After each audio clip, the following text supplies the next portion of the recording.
You got into the safety business because you wanted to protect people, but somewhere along the way the job started controlling your time, your schedule, your priorities, even your income potential. What if the expertise you've built over the years in the field can give you something more? More freedom, more control, more ownership of your future. I'm Sheldon Primus, the author of 7 Steps to Starting a Profitable Safety Consulting Business and the host of the Safety Consultant Podcast, with more than 350 episodes helping safety professionals become consultants and grow their career.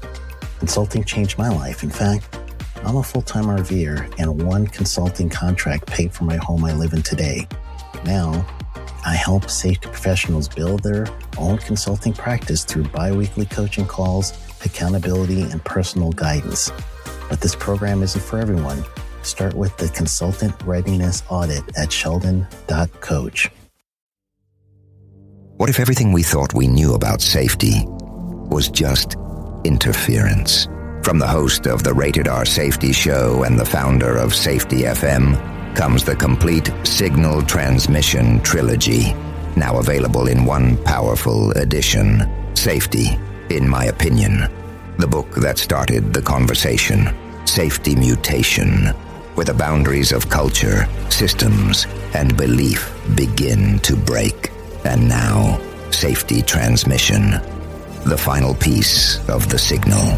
For the first time, all 3 books are together in one volume. The Signal Transmission Trilogy, Complete Edition. This isn't just about compliance. It's about consciousness. It's about decoding the way we think, lead, and live, inside and outside the system. Whether you've been following the signal since the beginning or you're just now tuning in, this is the version to own. Search Signal Trilogy on Amazon or visit safetyfm.com to get your copy now.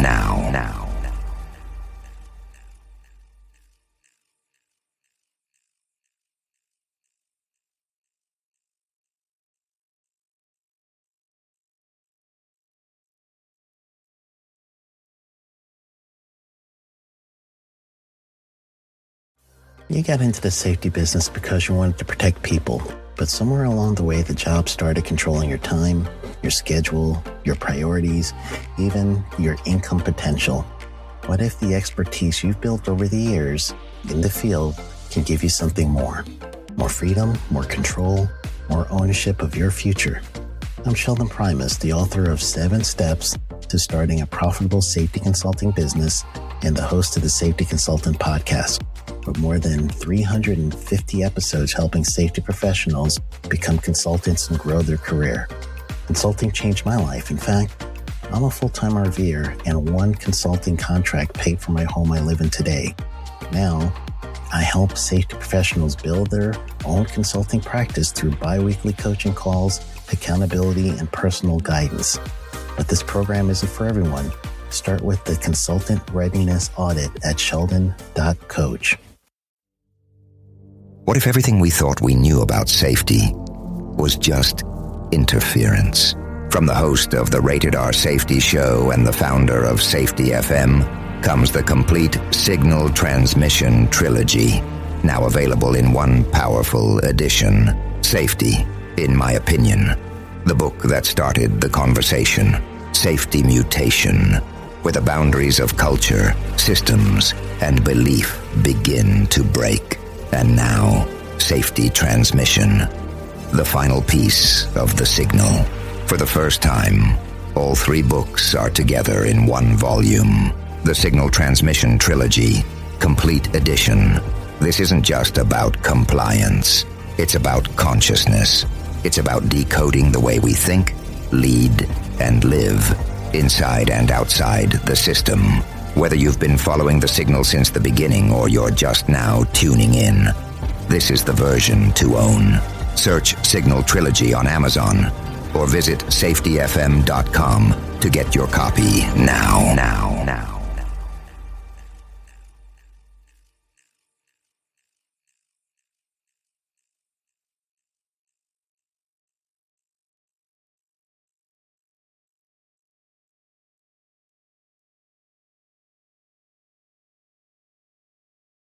SafetyFM.com with Jay Allen. Changing safety cultures, one broadcast and one podcast at a time. Well, hello and welcome to another episode of Safety FM with Jay Allen. I hope everything is good and grand inside of your neck of the woods, because believe me, that's a super important aspect of the whole thing. So here's the thing. Today's going to be an interesting one because it's almost a conversation with a twist. And let me explain what I mean there. So we're still going back to the Global Innovation Safety Conference. Hold on. Is that how it's titled? It's Global Safety Innovation Summit. That's what it is. That happened back in Wollongong in Australia back in the month of February of 2024. But we're going to go back for a moment because I want you to take a listen to this conversation that's going to take place. And I shouldn't say really conversation because it's a presentation. It's a presentation that's held by Martha Acosta, Andrea Baker, and Zoe Nations. Now, it's a twist for a reason here. At the end of this little presentation, I don't get to talk to them. And I'll explain the reason why. A few weeks ago, Todd Conklin released an episode on the Pre-Accident Investigation podcast where he had done an interview with them directly after their presentation. So I didn't think that we should double up the effort. So here's what I'm going to recommend. Take a listen to the presentation between Martha Acosta, Andrea Baker, and Zoe Nations. Once you are done with this episode, jump over to the Pre-Accident Investigation and take a listen to what Todd discussed with them. If you're not sure how to get there, you can go to SafetyFM.com, click on the section that says Pre-Accident Investigation, because Todd Conklin is also on our network. So with that being said, without any further ado, let's not wait any longer and take a listen to the presentation between Martha Acosta, Andrea Baker, and Zoe Nations right now on The Jay Allen Show. Or should I say Safety FM with Jay Allen? Oh, there's so many shows. Who can keep up? Take a listen right now here on Safety FM. We are going to attempt in half an hour, it's probably setting ourselves up to fail, but we're going to attempt to start the conversation a bit around accountability in practice, okay? So how do we start actually applying this? What does it mean for us day to day? So to do that, I just want to kind of ground ourselves as an audience. So I'm going to ask you a question. So if you pull out your mobile phones, please. And you should have this bar. You can use this barcode to go to the Slido question. So the idea is that we want to ask, okay, so what does good look like? The reason I want to understand this is when you think about a good workplace, good culture, what are the words that you would use to describe what that looks and feels like? You can use more than one. And so this is important because this is what we're aiming for, okay? We want to see if we're on the same page on this. So put in your words. I do the. Oh, you're doing doing the noise. Can I do the noise? Yeah, this is where we do our dance. Mm-hmm. And so you guys know how this works. If there's more than one word, they'll be bigger, that kind of thing. So I ask this question a lot. Yeah, it's pretty similar. Okay, so what you're starting to see, keep answering, and we'll save that because I think it's a really good, like, this is our vision, right? This is what we want. This is what we're working for. This is the point. And so it's really important to have this discussion because what you'll see in there aren't really any... Are there any words in there, guys? No, that we were talking about? No. There's no words saying command and control or don't speak up or just get on with it. Fearful. Or fearful. No, Love I don't that see word. that one there. Yeah. Mm-hmm. So we're not seeing those words. You're seeing these words which Martha will talk a little bit about. What does this mean for your leadership? This is great, but if we go back to the slides... So this is all great. This is what we want. But have a look now, and these are some of the common challenges that we tend to have. These look familiar? Right? And these are only a sample, but these are the ones that when we were sitting down together and we're like, okay, so when we talk about accountability, what comes up every time? These are like definitely in there. Are we missing any? Yell out if we're missing one up here that you hear all the time. The jail one, the get out of jail. Yeah. What'd you say? Can't have the prisoner. Yeah, we've heard that. Can't have the prisoners running the jail. Yeah, we have heard that. How do you measure? Oh, you hear that a lot? Yeah. How do you measure? It's going big. It's going big. All right.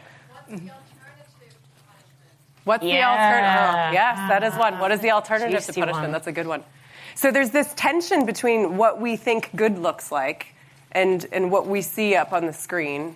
And in the small amount of time that we have together, we're hoping that we can relieve some of that tension. We'll find out. You can tell us if we were successful or not. But Martha, you want to talk to us about like the leadership view of this big word that we call accountability? The leadership word that we talk. So Todd started off by talking about the importance of leadership. Does anybody have a good definition of what leadership is that you've used? I mean, what is leadership? Influence. Okay. What else? Yeah. Role modeling, inspiring. Role modeling, inspiring, all of these sorts of things. How do you actually do that? Do you wake up in the morning and say, I'm going to be influential, I'm going to be inspiring? It makes it sound like it's all about charisma and not something particularly practical. So how do we get to the outcomes that we're supposed to be moving towards in an organization that makes us successful through leadership? How many people think it's hiring the right people? Hire the right people? No, a few people are there. I hear that a lot. A good supervision? Anybody for good supervision, right? No. So you're already becoming pretty well indoctrinated in everything that we've been talking about. I would say that leadership is an empathetic practice. And by that, I just want to go a little bit deeper because we've used the word empathy a few times to say what empathy is. Empathy has three components according to Daniel Goleman.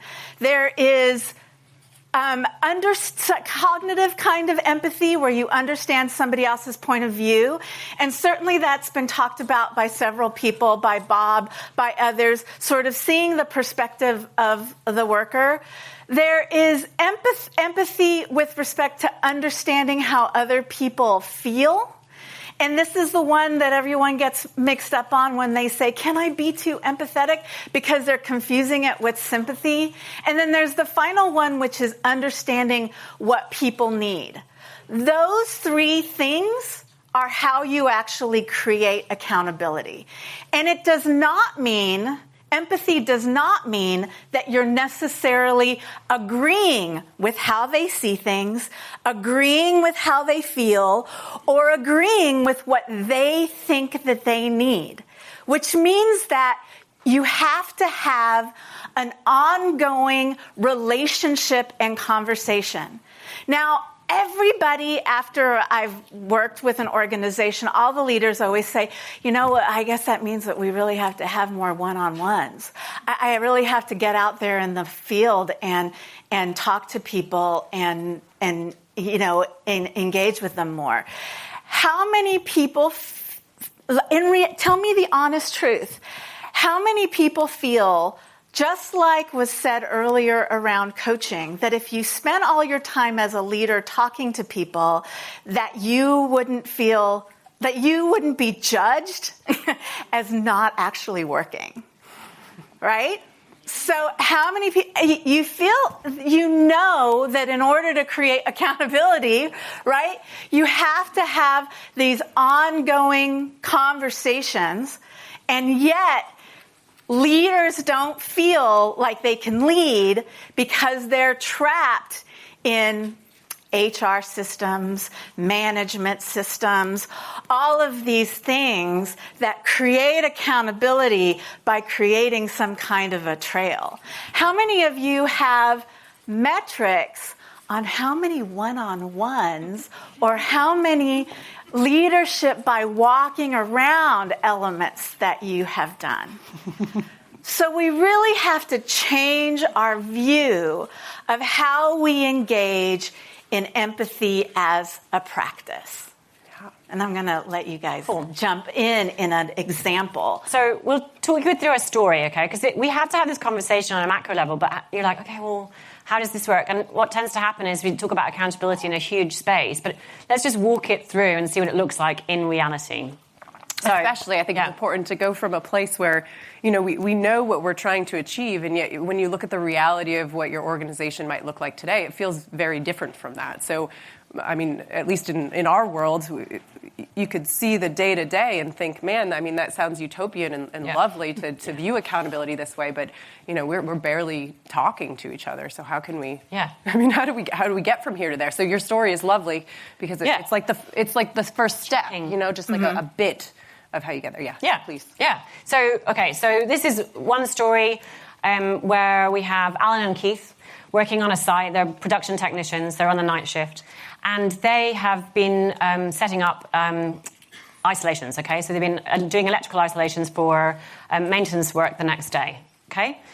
The next day, the shift comes in, the day shift comes in, and they catch that they've done the isolation incorrectly, okay? So there's a bunch of stuff missing.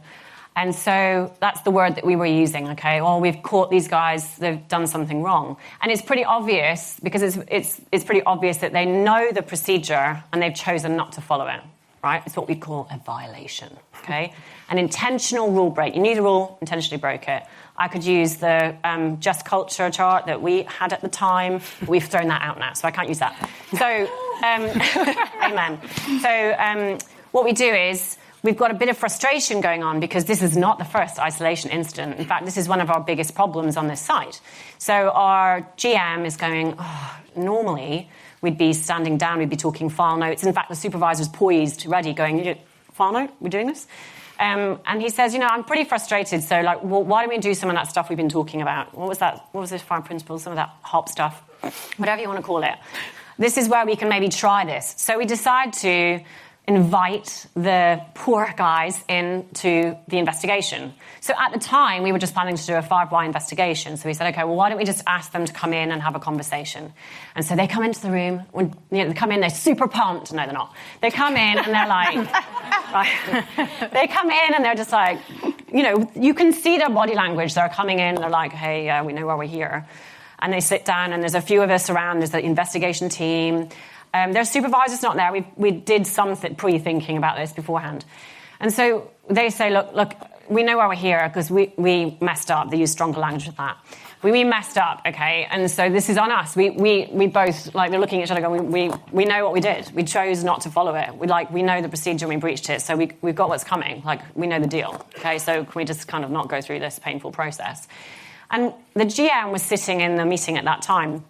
And he sort of said, look, I understand that, but we keep seeing this happening. Is this the first time that you've done this? And they're like, right, do I tell the truth and implicate myself even further? I've got a choice right now. And so the GM starts talking and says, look, I've got a bigger problem here. This is going on. I don't think you're the only ones that are doing this. I'm not asking you to dob in your mates, because they start going, no, we didn't say anything.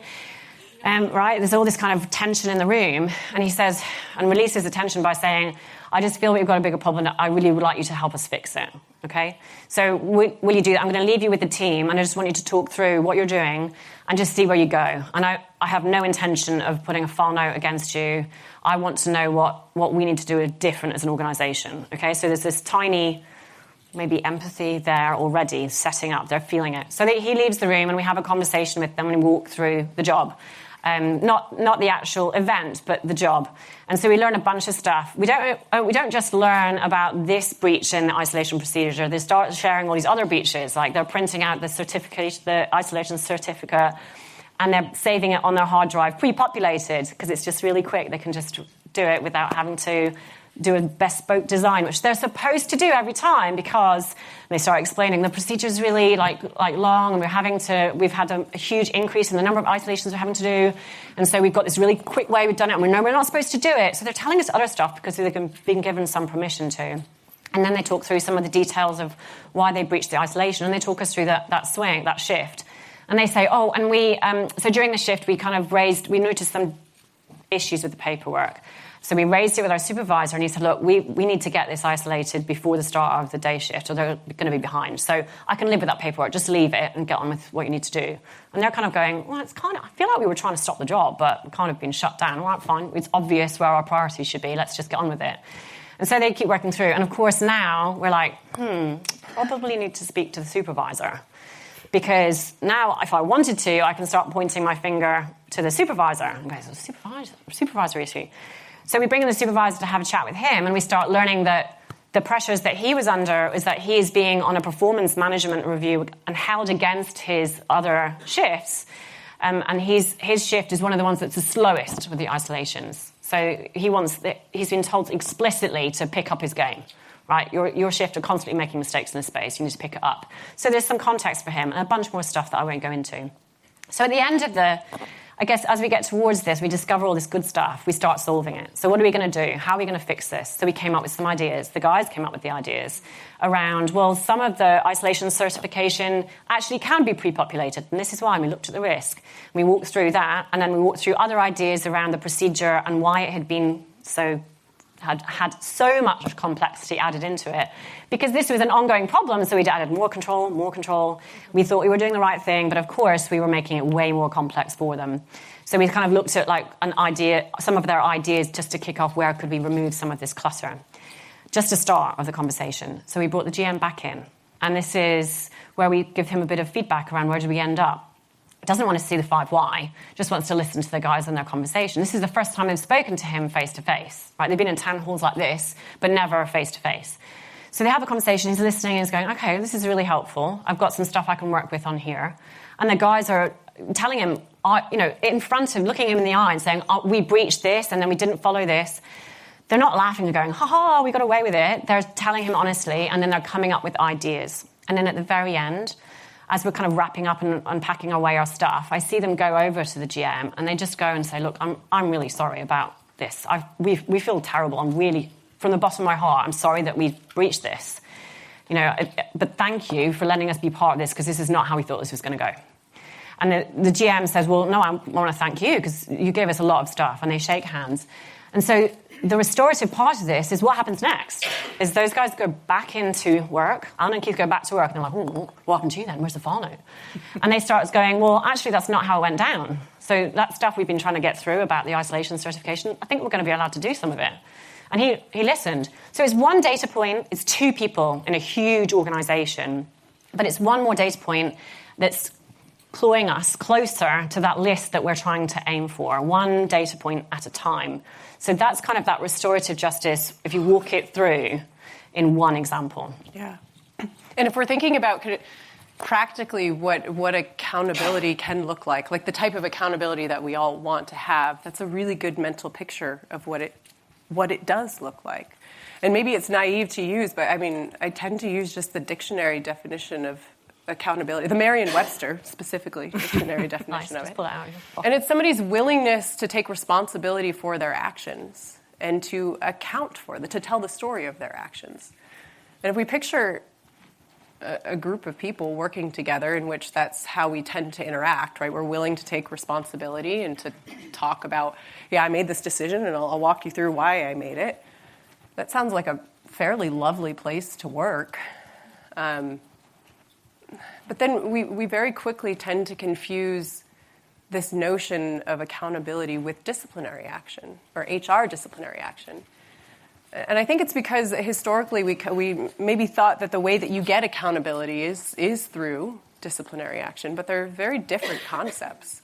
We need disciplinary action, and I think that maybe that's where some of us, have been very uncomfortable with the concepts when we first learn about this space. I don't know if anyone else had this feeling, but I kind of felt like people were preaching anarchy the first time that I heard some of the HOP concepts. Because, it came from a highly regulated environment, and there were rules that were put in place that were supposed to save people's lives. And it just, I just kept hearing people breaching those rules and us saying, well, we're going to learn from it. And my first thought is, well, where is the accountability? But the definition that I was using was a confusion of accountability and disciplinary action. Now, what's interesting is somebody's willingness to take responsibility for their actions. A big piece of whether or not somebody can do that and is willing to do it has to do with how we've set up our organization, right? The way that we're interacting with each other, whether or not we've given somebody the ability to actually not fall on the sword, not say, oh, woe is me, but to actually talk through the logic of why it was making sense to take those actions. But I think it's probably important for us to recognize that HR disciplinary action is needed, but we use it when we have a person problem. And one of the things that really helped me understand like the real practical, like the nuts and bolts of how to use this day to day was being able to separate out how, at least personally, I was defining a person problem from a system problem. So person problems, it does make sense to use some sort of, and when I say HR disciplinary action, just to be clear, I'm talking about progressive discipline. If you have a coaching conversation, right, and you have some sort of discussion there to try to understand some of the problems, and then if you see this continues to persist, right, then you have a written documentation or oral warning or written. You guys all have your own policies, I'm sure that you follow, right? So when we're looking for that space of where to use it, it's a person problem, not a system problem. And sometimes they seem very confusing as to which is which. But person problems, they follow the person around. Like truly person problems, they're hiring mistakes. Right? All of us we're subject to context, right? We're subject to the world that we live in and how we were raised, but there's some context that we are in direct control over and as an organization, and there's some context that people come in with, and sometimes what people are coming in with is not meeting the social norms of our organization. We're talking about things like bullying, like harassment, like it's the person, if you have a field team, nobody wants to work with that person because they actually don't listen to anyone else around them, and people are physically uncomfortable being around this person. And the really nice thing about person problems is that you already know who they are. Like you do, like my first and last name, and most of them have nicknames, and they're not nice. And some of the things I think that we've struggled with, all of us, is the fact that sometimes our HR policies make it very hard for us to deal with person problems, right? So we end up just moving them around from group to group. So I've had my time with this person, and now it's your turn, and I'm very sorry, right? But it's not that we're surprised that they exist. You could list them. I mean, just out of curiosity, I've never actually asked this question with people raising their hands, but if I gave you a piece of paper, could you actually list out your person problems right now? Okay. Yeah. So, and if you can't, then sometimes you can do it with the folks that you work with, right? So sometimes it might mean that we're not close enough to the work to even know the person problems that are existing with folks that are actually touching things and turning things. And so we absolutely need disciplinary. It gives someone a fair chance to change. Right? So we set the expectation, gives them a fair chance to change before we ask them to leave. Because in these circumstances, truly, it is addition through subtraction, right? It really is. It's the person that when they finally do leave, for whatever reason, the response that we have is, it's about time. That's our person problem. But what's really important about this, and I think Todd talks to this a lot, is that person problems don't just pop up when you have an event. Right? So if an event happens on a Tuesday, if the person wasn't a person problem on Monday, they didn't just become one. And so actually when we have something go wrong, this is probably the last time that we want to talk about HR disciplinary action. We have many opportunities to be performance managing. And honestly, I've gotten to a place where, honestly, it feels shame on me if I've had to wait for an event in order to deal with a person problem I already knew about. And so then there's a lot of work in many cases that has to go into reforming how we write our policies, what our HR policies look like. But there are folks in the HR space and in the legal space that are more than willing to try to figure out how do we do this differently. And there are companies that are going in this direction. System problems, that's where we're learning and improving, right? That's when Todd brought up the fact that we've got error and we've got this sort of gray space in between and with that box around it. I don't know if you remember.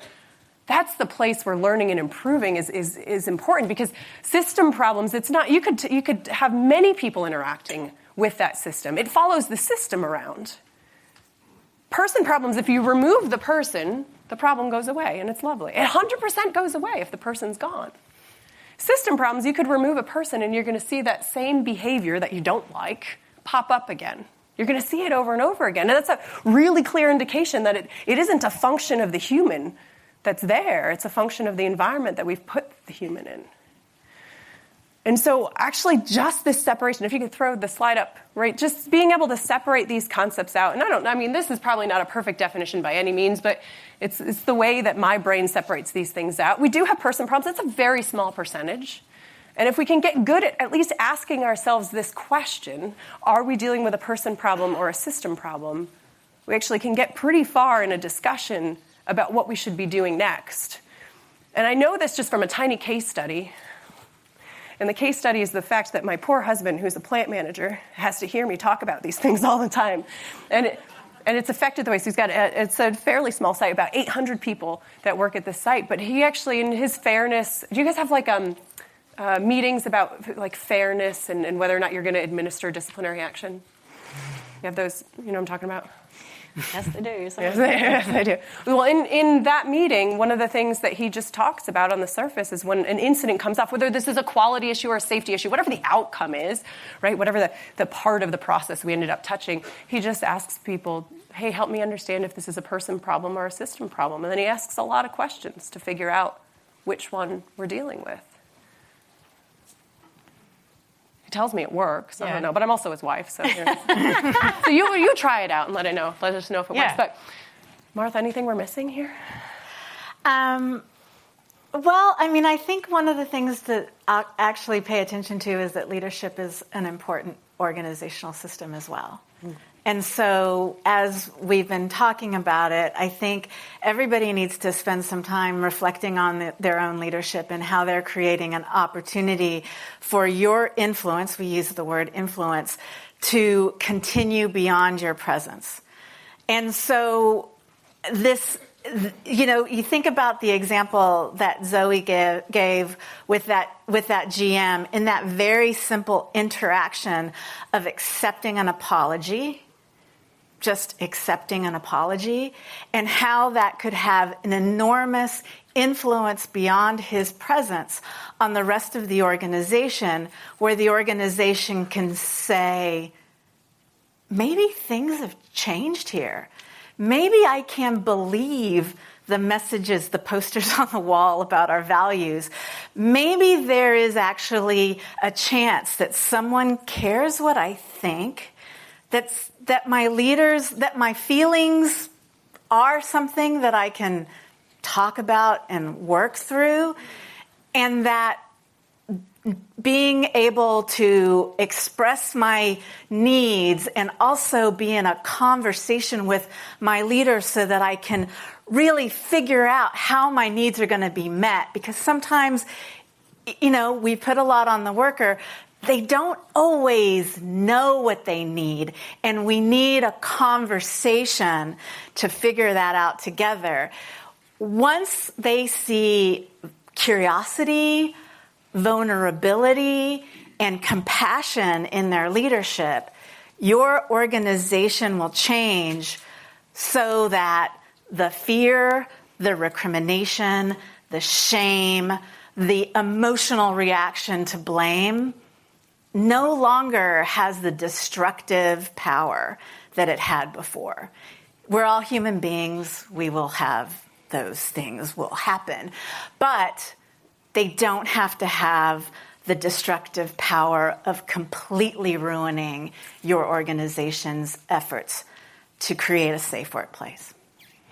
And I think in our story, right, because I sometimes think we give leaders a hard time too. We're like, oh, but we're not blaming leaders. So this is about shared accountability. So a lot of the feedback we get is, oh, that's that thing where you don't have anyone, no one's accountable for anything. Actually, this, in our experience and in the research we're seeing more and more, is a way of enabling long-lasting, sustainable accountability. It gets you that bit closer to that list you guys gave us.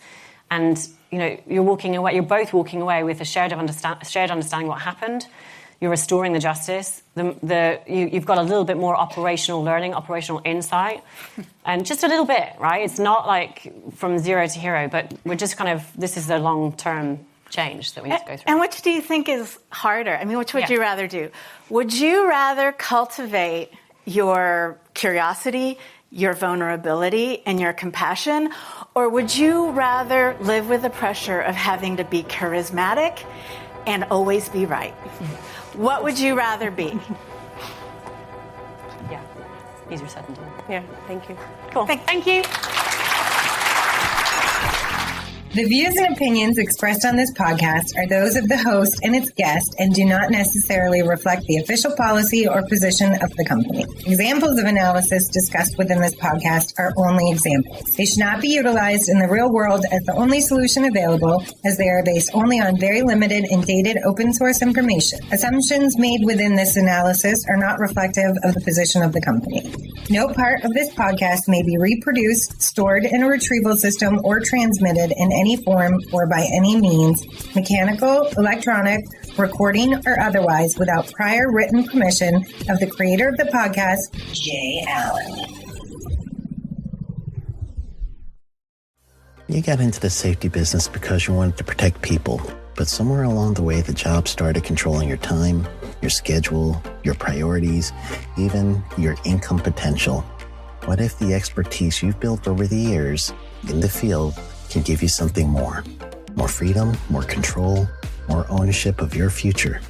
I'm Sheldon Primus, the author of 7 Steps to Starting a Profitable Safety Consulting Business and the host of the Safety Consultant Podcast, with more than 350 episodes helping safety professionals become consultants and grow their career. Consulting changed my life. In fact, I'm a full-time RVer, and one consulting contract paid for my home I live in today. Now, I help safety professionals build their own consulting practice through bi-weekly coaching calls, accountability, and personal guidance. But this program isn't for everyone. Start with the Consultant Readiness Audit at sheldon.coach. What if everything we thought we knew about safety was just interference? From the host of the Rated R Safety Show and the founder of Safety FM comes the complete Signal Transmission Trilogy, now available in one powerful edition. Safety, in my opinion, the book that started the conversation. Safety Mutation, where the boundaries of culture, systems, and belief begin to break. And now, Safety Transmission, the final piece of the signal. For the first time, all 3 books are together in one volume. The Signal Transmission Trilogy, Complete Edition. This isn't just about compliance. It's about consciousness. It's about decoding the way we think, lead, and live, inside and outside the system. Whether you've been following the signal since the beginning or you're just now tuning in, this is the version to own. Search Signal Trilogy on Amazon or visit safetyfm.com to get your copy now.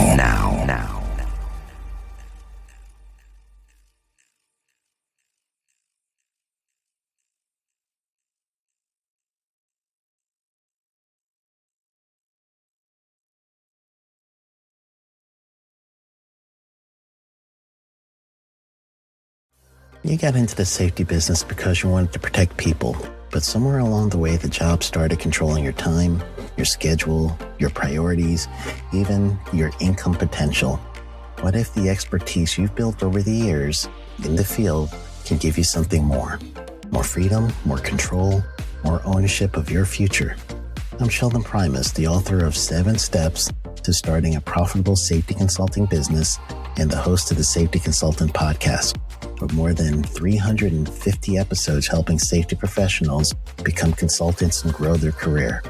Consulting changed my life. In fact, I'm a full-time RVer, and one consulting contract paid for my home I live in today. Now, I help safety professionals build their own consulting practice through bi-weekly coaching calls, accountability, and personal guidance. But this program isn't for everyone. Start with the Consultant Readiness Audit at sheldon.coach. What if everything we thought we knew about safety was just interference? From the host of the Rated R Safety Show and the founder of Safety FM comes the complete Signal Transmission Trilogy, now available in one powerful edition. Safety, in my opinion, the book that started the conversation. Safety Mutation, where the boundaries of culture, systems, and belief begin to break. And now, Safety Transmission, the final piece of the signal. For the first time, all 3 books are together in one volume. The Signal Transmission Trilogy, Complete Edition. This isn't just about compliance. It's about consciousness. It's about decoding the way we think, lead, and live, inside and outside the system. Whether you've been following the signal since the beginning or you're just now tuning in, this is the version to own. Search Signal Trilogy on Amazon or visit safetyfm.com to get your copy now.